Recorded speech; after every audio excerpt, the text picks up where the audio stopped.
Well, first of all, I want to thank all of you for taking time to come here to hear an artist ramble about their work. And I also want to especially thank Greg and Janet in the ceramics department for bringing me here. I've wanted to come to Australia for a very, very long time. Anita McIntyre can attest to that.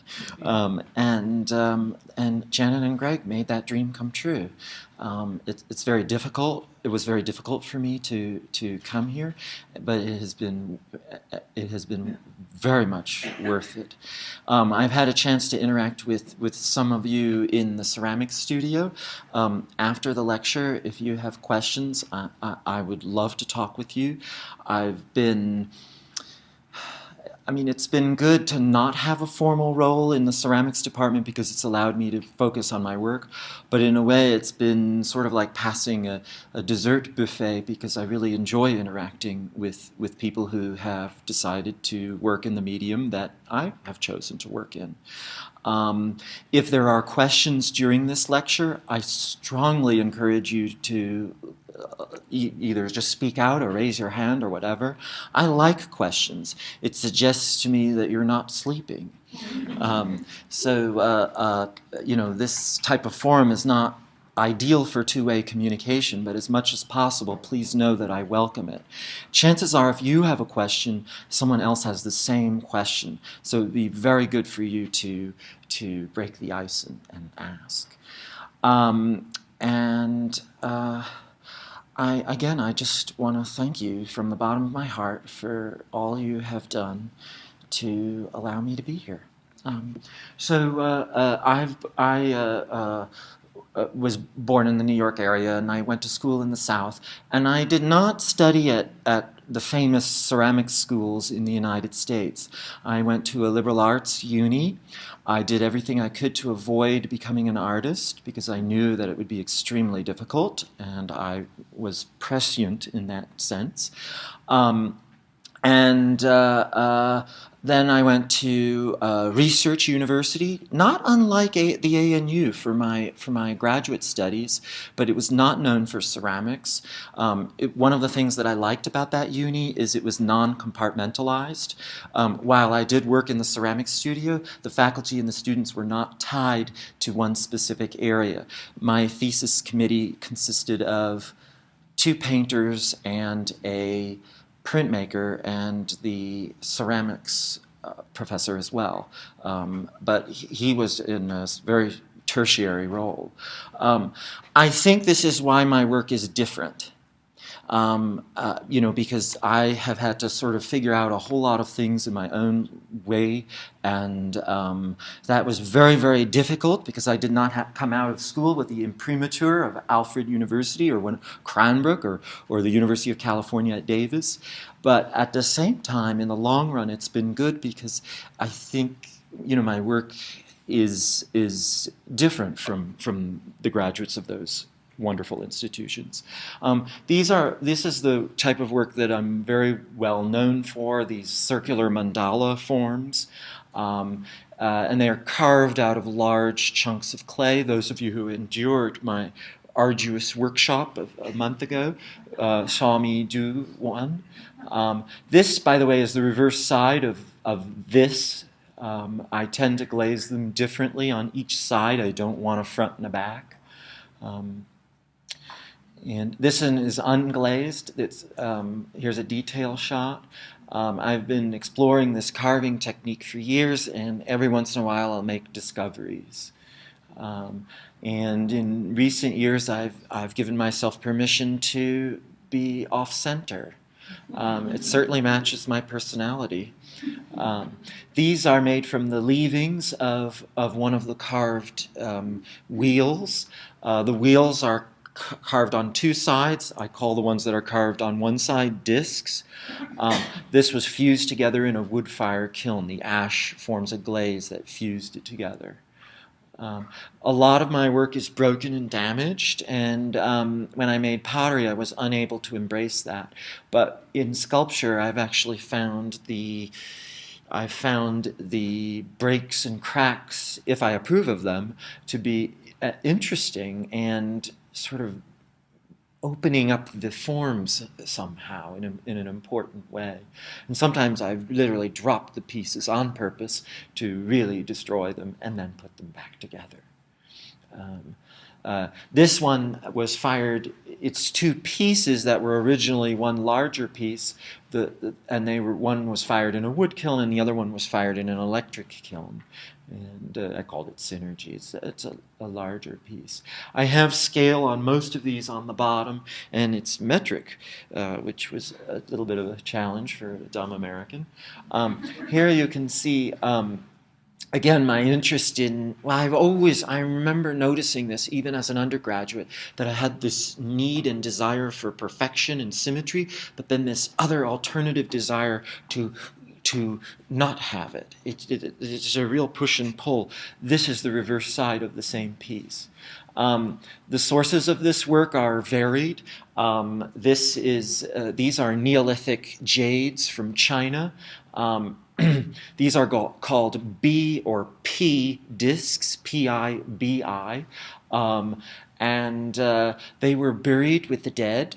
And so if you were dead, you would have probably a lot of these, and then they've also had Kong forms, which are really beautiful too, which I'm just starting to explore. It was believed that the universe was a circle, and that this hole would allow the soul to pass through and to ascend into the heavens. I like that kind of universality. I find that a very moving subtopic. Carving ceramics is nothing new. This is dingware, about 1,000 years old, and it was my father's. My father taught me about ceramics from when I was a very small child. But as I said, my influences are many and varied, and that's, I think, the signature of our era. We live in an era of vast amounts of information. J. DeFeo is one of the less well-known abstract expressionists. Of course, you know Pollock and de Kooning and all of those. But a lot of people don't really know about J. DeFeo.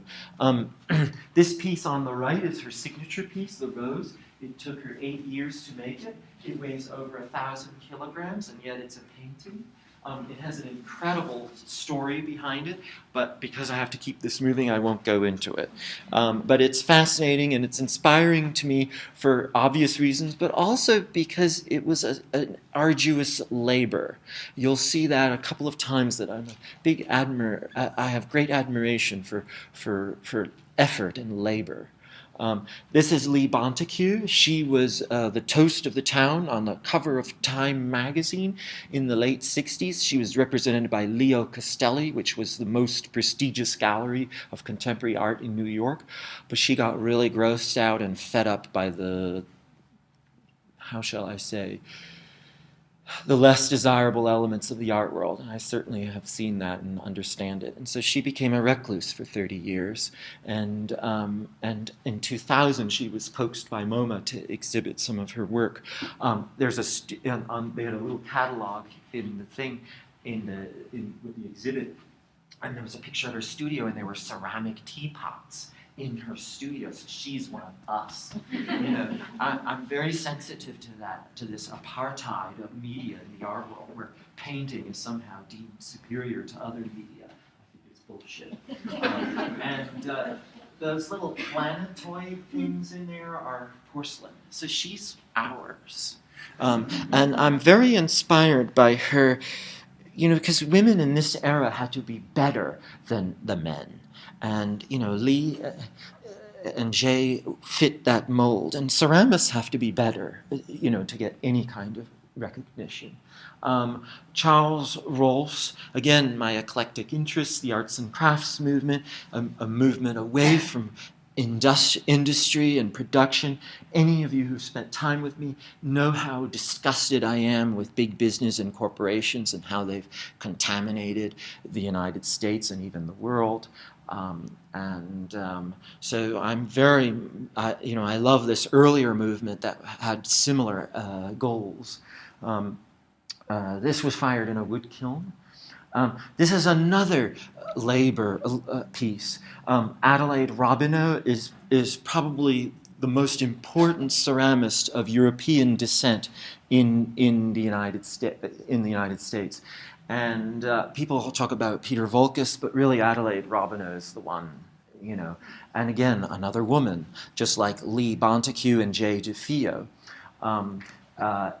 She did early work with crystalline glazes. But this piece is called the Scarab House, the apotheosis of a toiler. And it really was. It took her 2 years to do it. She made it, and then it was dry, and she carved it with a pin.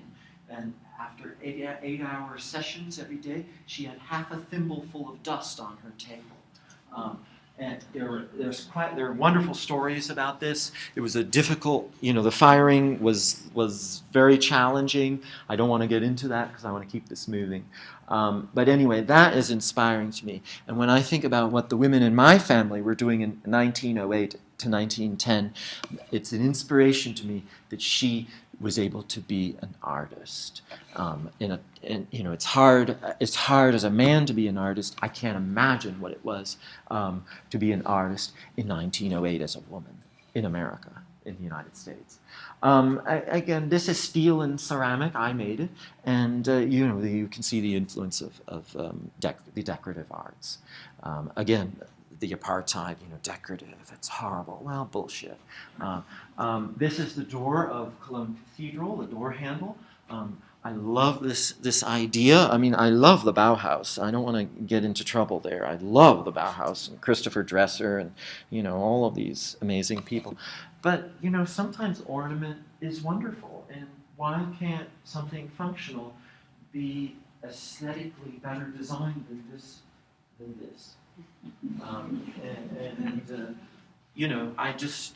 Here's an even worse example.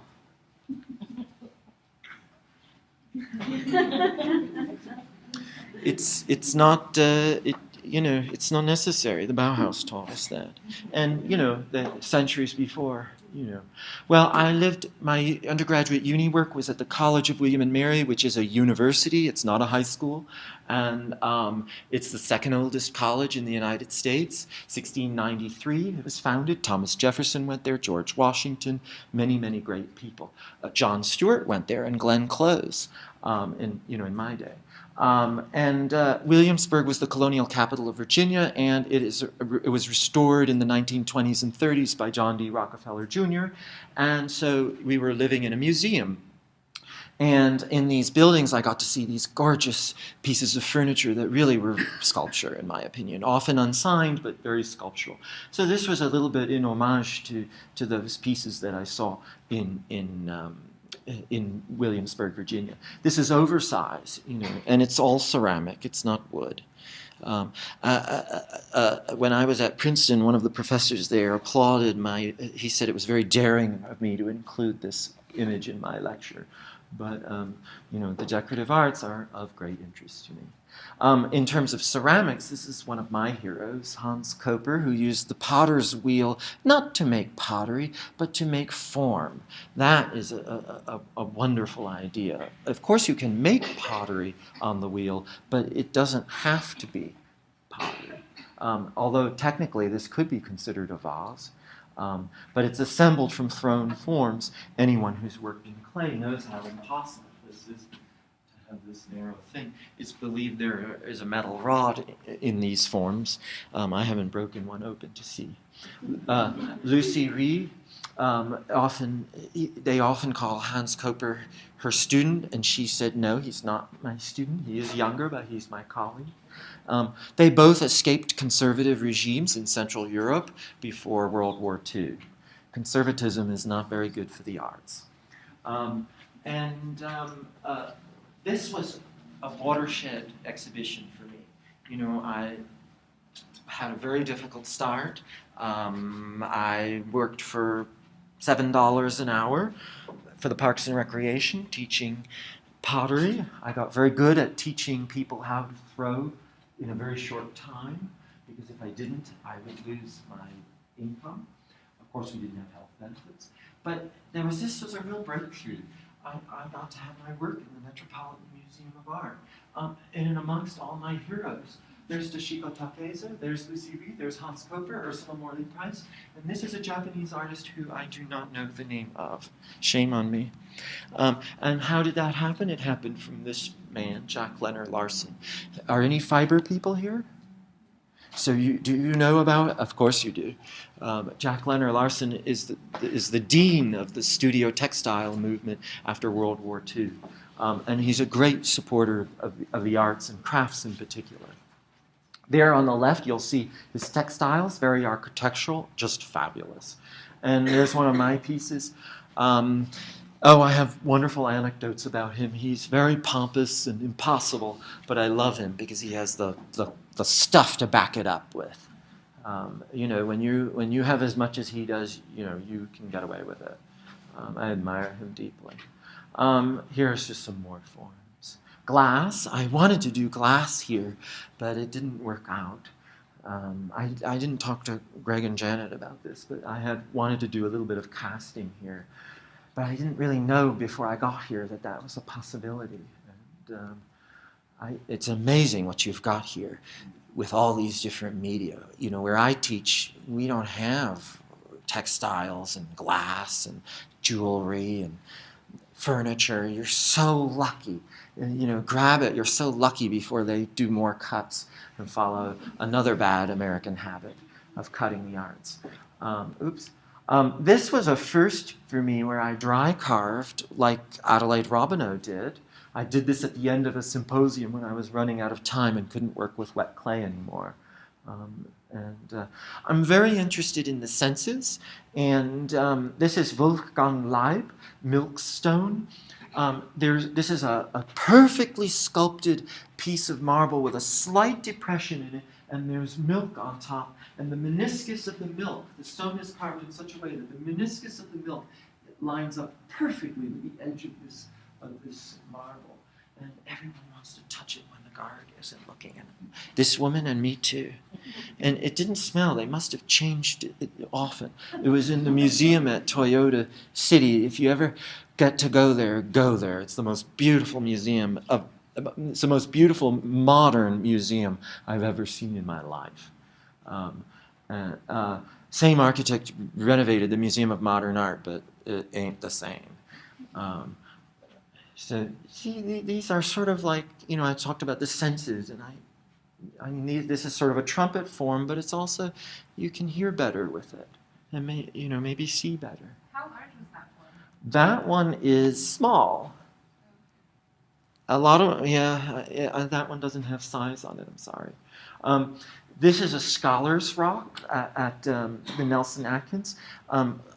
People who did calligraphy would often have stones like this on there. These are found objects that are presented in relation to a man-made carved wooden base. I love them.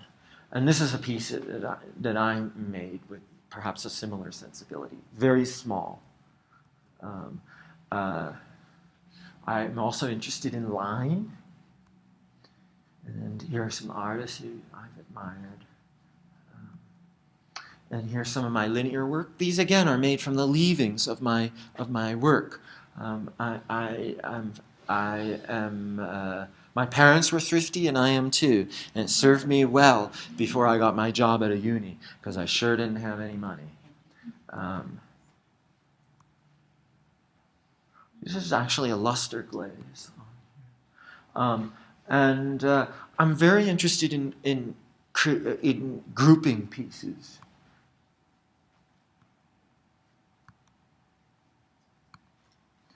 I have a small studio in New York City, and and when I was in Japan, they introduced me to working with ink, which was very exciting for me.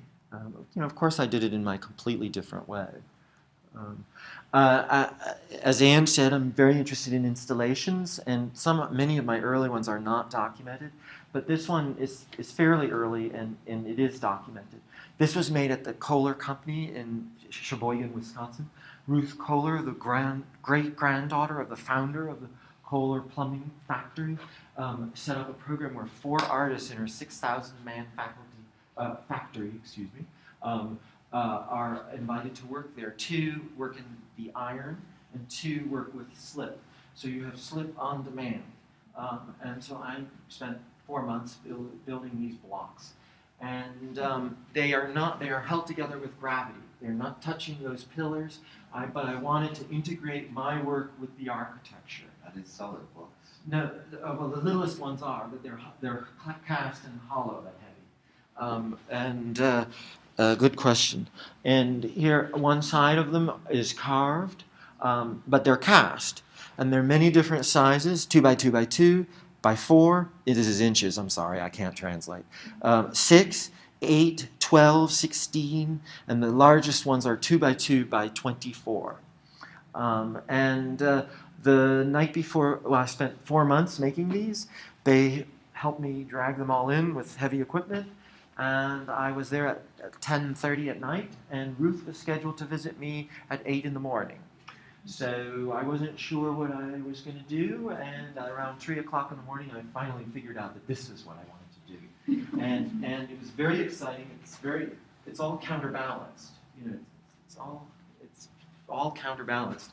Those pyramids on top are essential for holding the whole thing together. It's a pity because there's something in the center where I use gold luster and you peek through and see the reflections of the carved blocks on the other side. But I don't have we don't have the space, time, or whatever. Anyway, this is also stacked, held together with gravity, no glue. And potters like stacking. We stack plates, cups, lids, and I stack bizarre things. In New York is not a ceramics town. Philadelphia is much more so.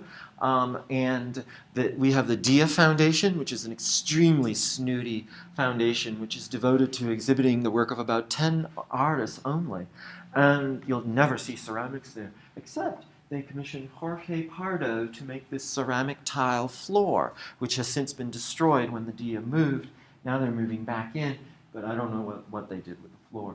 But I made a piece in homage to Jorge Pardo and his floor. So I called that piece Jorge Pardo's Other Floor.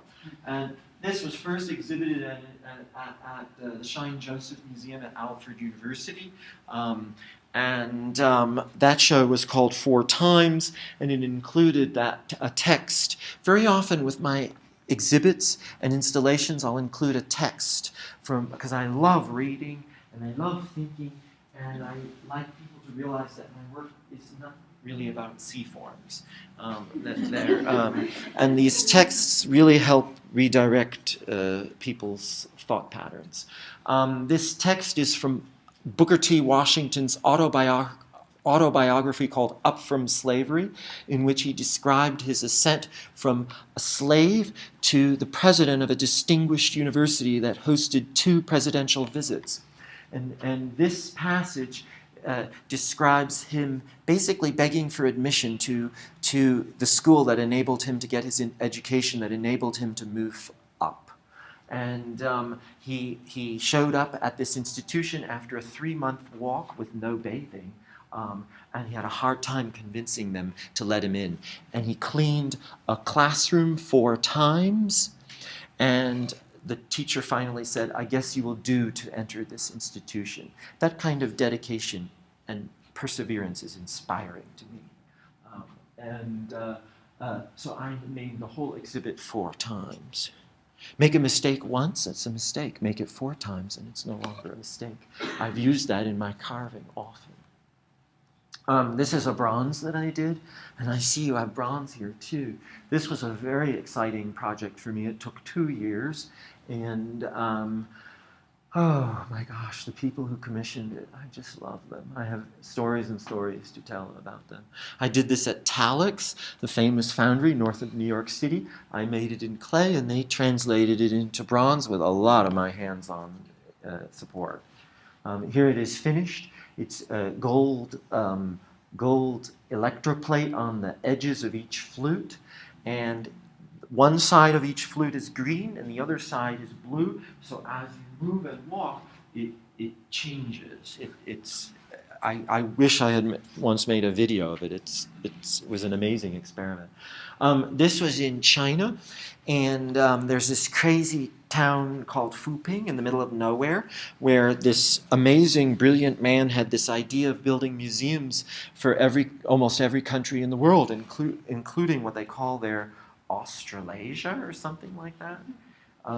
And Janet DeBruce has worked there. And I remember Virginia Scotchy and everyone else was admiringly envious of your work there, and especially your use of that blue glaze that no one else could get to work. Well, anyway, it was very intimidating to look at all these other museums and have to make something for the American Museum. And this is what I made in 1 month. Anything is possible in China.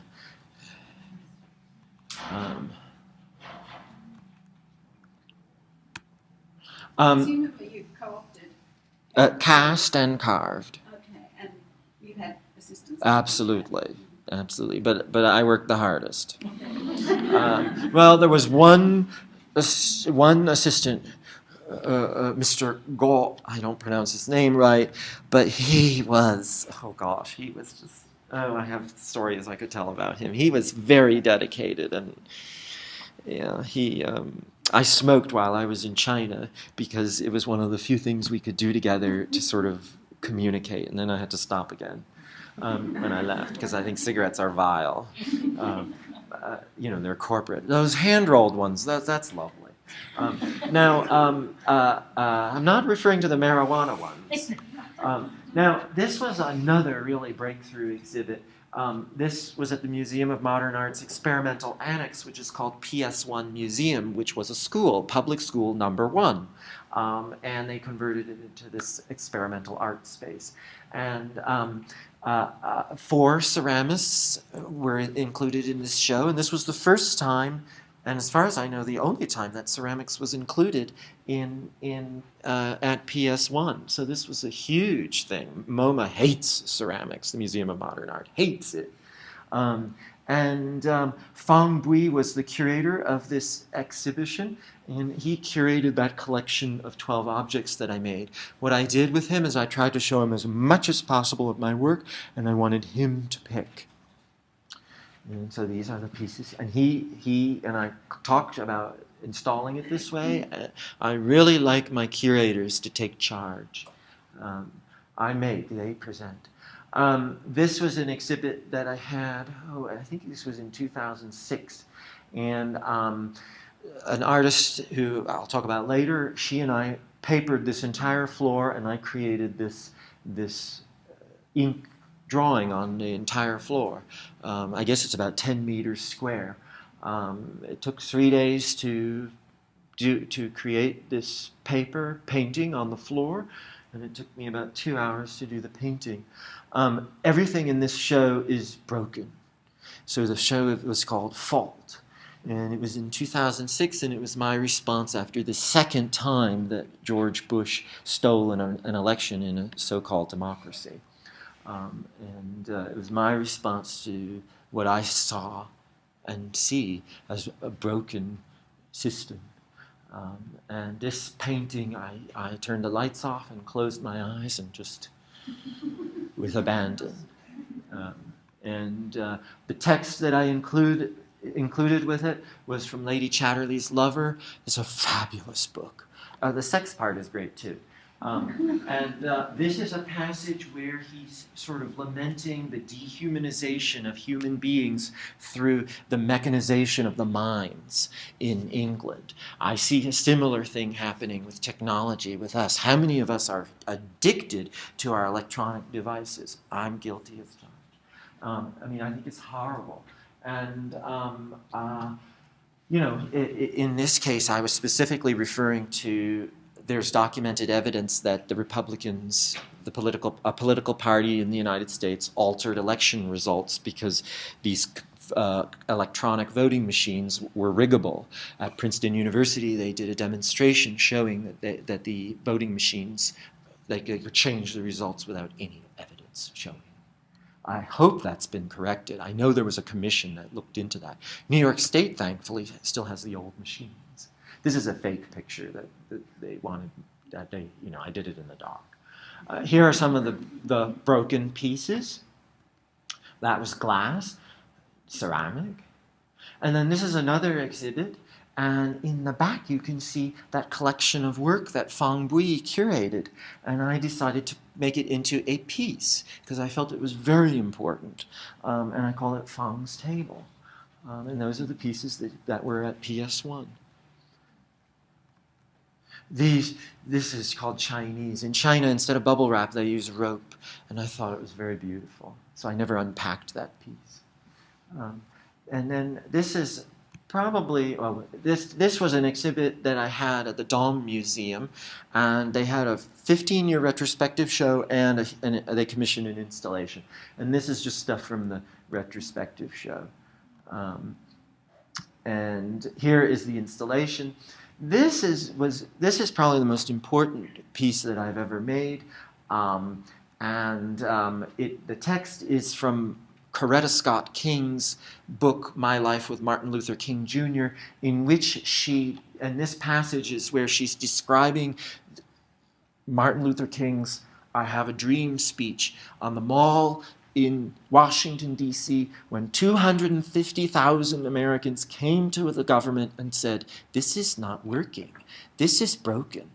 You know, black people should be allowed to vote. You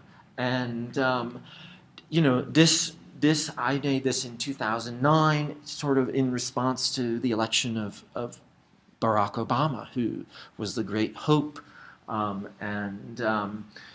These forms in the installation are inspired by forms from the Nara period in Japan.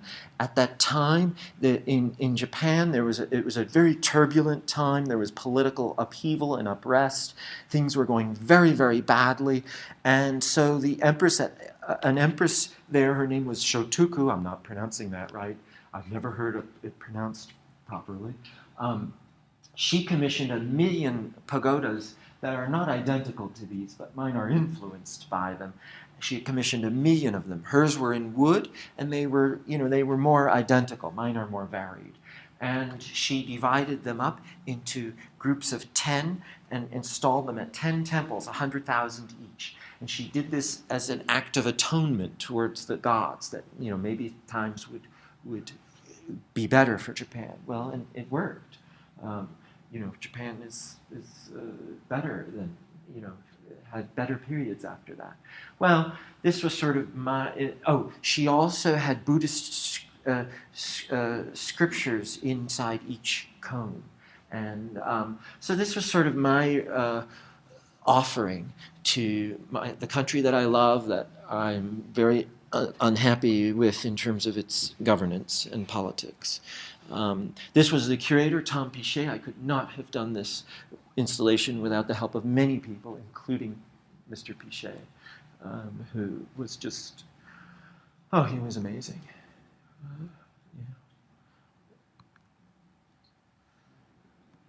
These are Mont Blanc porcelain cast. What I like to do when I cast is I like to make many molds of similar forms so that they look like they're more than they really are. And I had an intern in Switzerland cast them for me. But making the originals, I forget how many designs there were. There were many.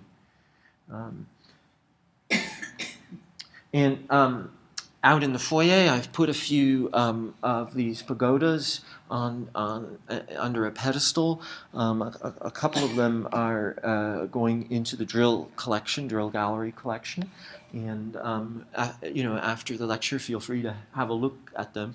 I am going to later today. I am going to drop them off at the drill gallery. So they'll be my contribution to the ANU. Porcelain, I love it. It's translucent when you can get it thin enough. This is porcelain that's pigmented. I've experimented a bit with that here. It's porcelain is easy compared to this stuff. This is actually technically porcelain, though. This was inspired by Paul Scott, the English guy. He does these scenes, and so this is my Japanese garden with the pagoda. Here's the bridge, the koi, and the 2 trees. I know. But you do, you make art first for yourself. Um, and I've been to Japan, and it was very inspiring to me. This is Mount Fuji, and there's Tokyo, and then here's the country. I know. And this is pearl luster fire, and that's that little piece in front is this, and I shipped it successfully to the Mino exhibit.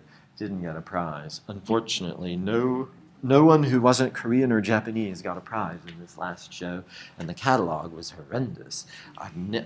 I was shocked because usually their catalogs are breathtakingly beautiful. I like Bridget Riley's work as well, one of the op artists who translucent porcelain. And I'm almost near the end. Oh, good, I'm doing good with my time. This is Dawn Clements. Dawn Clements is an extraordinary person, and we're very, very close. And we have a very stormy relationship. Look at her eye. But I'm very inspired by her, and I know she's inspired by me too. And she's a painter, and she just won a Guggenheim Fellowship this year, and she was in the last Whitney Biennial, and she is a very distinguished artist, and she and I started to collaborate in 2008 before she was showered with all of these amazingly prestigious awards. She and I taught together at Princeton University. I love going out and meeting interesting people. You never know what can happen. And her works, she's famous for works. A lot of her, she's famous for these cinematic works where she'll stop a film like the real Titanic, not that horrible Leonardo, whatever his name is, the real one. And she'll do a drawing of a room in a movie, and it might be 70 or 20 meters long and 3 meters high. I have funny stories about her with curators from the Whitney. She's extraordinary. Well, anyway, we started our collaboration very modestly. She would make a small ink drawing. This is from the last train in Marienbad from 1961, and this was my ceramic interpretation of her ink, which was her interpretation of the film. Here you can see the same. I often do a sculpted free-form piece, and then I often do my carving. And can you see her imagery in there? I figured out a way to draw by carving, which I think is very exciting. And I think it's a lot harder than painting, because I had to invent it. Here's her drawing, and then my porcelain interpretation. This was fabulous, Harend porcelain, translucent. I have to say the Southern Ice is just as good. I love it. And then this was her version of my sculpture. So we've played tennis back and forth. It's incredible. She's got this, and it's so wonderful when, like here at the ANU, where you have crafts and fine arts together. I mean, you can have these. At Princeton, they had this. This was one of the few Ivy League colleges where ceramics was taught for academic credit. But here, this is hers, and then mine. I did platinum luster on this because the silver screen. I love doing crazy things. Like, look at that weird thing on it, that chair on her head, which isn't a chair at all. But look, you see, I was doing. Do you see? So I really give myself permission to, I don't want to do what Michelangelo did. How could I do it? It's impossible. We have to do something different. And then I think this is the last chapter. Last year I was in Canada, and at Mandala. Students, put it on your list. It's a fabulous place to go. Some students from the ANU have been there, and some of their some people who've been there were here. This is just my deck at this building at my uni. So I just my garden in the country, and my furniture, Flintstone style. But at Mandala, I got to collaborate with this young woman named Stephanie Murray, and she had just finished her undergraduate program, and we collaborated together to do an installation in this slip tank, which was under the floor of the gallery at Mandala, this artist colony. And so we created an installation there using found objects. Mandala used to be a pottery, so we scavenged for found objects from the pottery period, and then we added things. And it was a very gentle collaboration. I really loved working with her. I mean, I don't know. She was. We worked very well together. I arranged these things sort of tentatively, and then I made her, because it was heavy, and I made her come down there and say, what do you want to change? And she changed very little. And then she wanted to hang these things from the thing, and so then she did that, and then she asked me, well, what do you want to change? And I said, no, it's perfect. And then at the end, see, the other entrance to this space was in my studio. And so she designed those things hanging to catch my ceramic leavings that I make pieces out of too. And so I got a big wheel ready, and off I went, aiming the leavings into the hole. I didn't make it all the time. And I would love to, in a museum or a gallery, I would love to do something like this as a performance piece, but, good luck, getting through the hoops. So here you can see the leavings, and it was incredible. This was a very humid space. So these leavings were sometimes like 2 meters, 2.5 meters long. And they stayed. It was really fun. This is the Museum of Art and Design in New York City, and this is probably the only time I'll ever see my work on a billboard in a major city. I was very proud of that. This was during their renovation. But come to New York City. I have some business cards if any of you want my card. If during the school year, though, it would have to be on a weekend because I'm pretty devoted to my teaching during Monday, Tuesday, Wednesday. But come look at the Museum of Arts and Design when you come to New York City. Thank you very much.